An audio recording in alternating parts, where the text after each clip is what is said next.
Morandi. Olha, aqui a gente vai ser repetitivo, mas aqui eu gostaria de acrescentar mesmo, porque o Rodrigo Weber sempre atende nossas demandas, as solicitações. Falei outro dia, a gente teve uma praça, a Praça da Bandeira aqui pichada, ele veio me mostrando que não tinha aquela tinta especial para pintar, mas logo que chegou foram lá de imediato e pintaram.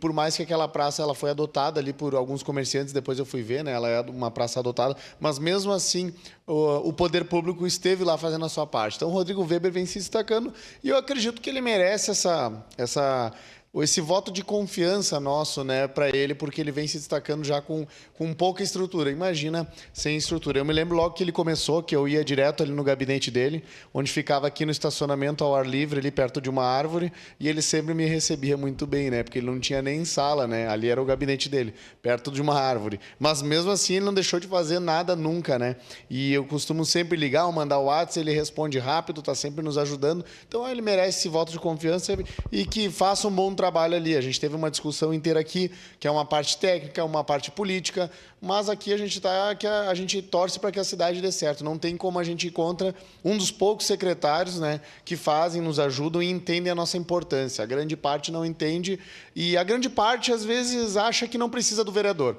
Aí, quando cai aqui, ou a gente não elogia ou vai contra eles acabam não entendendo. Mas tem que entender que é uma via de mão dupla, né, o executivo. E, às vezes, a gente pode estar lá, eles podem estar aqui e vice-versa. A política é assim, mas a gente tem que se respeitar. Mas parabéns aí pelo Rodrigo Weber, continue assim. Muito obrigado, presidente.